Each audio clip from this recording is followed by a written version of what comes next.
تاریخ کی سچی داستانیں، اسلامی معلومات اور ایمان افروز سفر، آپ کا استقبال ہے دین ود وسیم میں۔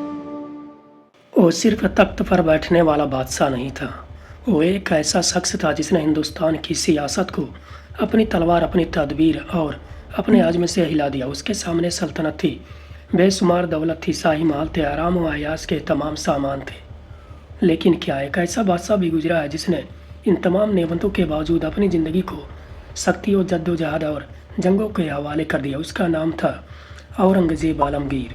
مغل سلطنت کے تخت پر بیٹھنے والا یہ بادشاہ جب میدان سیاست میں اترا تو ہندوستان پہلے ہی فتنوں اور بغاوتوں کی آگ میں جل رہا تھا۔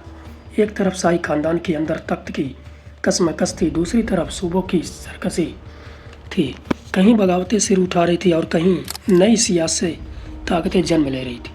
لیکن عالمگیر کے سامنے صرف ایک دشمن نہیں تھا، اسے اپنوں سے بھی لڑنا تھا اور غیروں سے بھی، بھائیوں سے بھی، باغیوں سے بھی، سیاسی دشمنوں سے بھی اور ان طاقتوں سے بھی جو مغل سلطنت کی بنیاد کو ہلانا چاہتی تھی۔ مگر عجیب بات یہ تھی کہ ہر جنگ کے بعد اس کا عزم ٹوٹنے کے بجائے اور مضبوط ہوتا گیا۔ ہر بغاوت اسے ایک نیا سبق دیتی، ہر شکست اسے نئی تدبیر سکھاتی اور ہر فتح اس کے ارادے کو اور پختہ کر دیتی۔ یہی وجہ تھی کہ اس کا نام صرف ایک بادشاہ کے طور پر نہیں بلکہ عالمگیر کے طور پر تاریخ میں درج ہوا۔ مگر اصلی طوفان ابھی باقی تھا۔ عالمگیر کی سلطنت دلی کی سرحدوں تک محدود نہیں تھی، بنگال سے لے کر دکن تک، مالوا سے لے کر دور دراز علاقوں تک مغل سلطنت کا اثر پھیلا ہوا تھا۔ ہر صوبے کی خبر اس کے دربار تک پہنچتی تھی۔ کسی دور دراز علاقے میں اگر کوئی بغاوت سر اٹھا دی تو شاہی دربار تک اس کی خبر پہنچنے میں دیر نہ لگتی۔ عالمگیر اپنے عمرہ، صوبے داروں اور فوجی افسروں پر کڑی نگرانی رکھتا تھا۔ اس کے لیے سلطنت صرف تخت نہیں تھی بلکہ ایک ایسی ذمہ داری تھی جسے وہ اپنے کندھوں پر محسوس کرتا تھا۔ لیکن اسی دوران ہندوستان کی سیاست میں ایک نیا نام تیزی سے ابھر رہا تھا، شیواجی۔ شیواجی نے میدانی جنگ کے بجائے پہاڑوں اور دشوار گزار راستوں کو اپنا ہتھیار بنایا۔ وہ اچانک حملہ کرتا، فوج کو غافل پاتا، چھاپا مارتا اور پھر اسی تیزی سے غائب ہو جاتا۔ اس کی جنگ کا انداز الگ تھا۔ وہ بڑی فوج کے سامنے کھلے میدان میں ٹکنے کے بجائے گوریلا جنگ کو ترجیح دیتا تھا۔ دھیرے دھیرے اس کی کامیابی بڑھنے لگی، اس کے حامی بڑھنے لگے، اس کے طرفدار بڑھنے لگے اور اس کے دل میں ایک بڑا خواب جنم لینے لگا، اپنی طاقت کو ایک الگ سلطنت میں تبدیل کرنے کا خواب۔ عالمگیر نے اس بدلتی ہوئی سیاست کو دور سے نہیں دیکھا، اس کی نظر ہر طرف تھی۔ اسے معلوم تھا کہ چھوٹی سی بغاوت اگر وقت رہتے نہ روکی جائے تو کل وہی ایک بڑی مصیبت بن سکتی ہے۔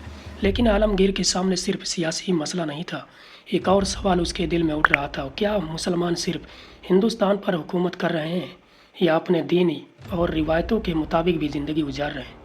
ایک دن شاہی دربار سجا، عمرہ موجود تھے، اشراف موجود تھے، قاضی موجود تھے اور دربار کے بیچ عالمگیر اپنے تخت پر بیٹھا تھا۔ اس کی نگاہیں اچانک خانِ جہاں پر ٹھہر گئی۔ عالمگیر نے پوچھا، خانِ جہاں، ہندوستان میں مسلمان تو بہت نظر آتے ہیں مگر مجھے بتاؤ اسلام کہاں نظر آتا ہے؟ دربار پر خاموشی طاری ہو گئی۔ خان جہاں نے ادب سے سر جھکایا اور عرض کیا، جہاں پناہ مسجد موجود ہے، مدارس قائم ہے، خانقاہوں میں ذکر الہی جاری ہے، علماء دین کی تعلیم دے رہے ہیں، پھر آپ کیسے فرما سکتے ہیں کہ اسلام نظر نہیں آتا؟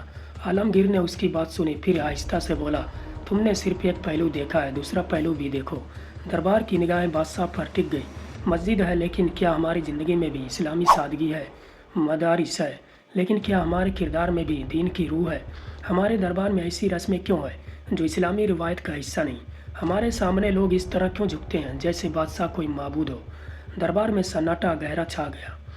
عالمگیر کی آواز اور بلند ہوئی، بادشاہ خود نہیں ہوتا، وہ بھی ایک انسان ہے، پھر اس کے سامنے سجدہ کیوں؟ اس کے سامنے اس طرح جھکنا کیوں؟ کیا سلام کافی نہیں؟ کسی میں جواب دینے کی ہمت نہ تھی۔ عالمگیر نے پھر کہا، اور یہ سونے چاندی کے برتن، کیا یہی ہماری سادگی ہے؟ کیا تانبے اور پیتل کے برتن کم ہیں؟ کیا مٹی کے برتن میں کھانا کھانا ہماری شان کم کر دے گا؟ دربار پر ایک عجیب خاموشی چھا گئی۔ پھر عالمگیر نے اپنا فیصلہ سنایا، اگر ہمیں اس ملک میں عزت اور وقار کے ساتھ رہنا ہے تو اپنی اسلامی شناخت کو چھپانا نہیں ہوگا۔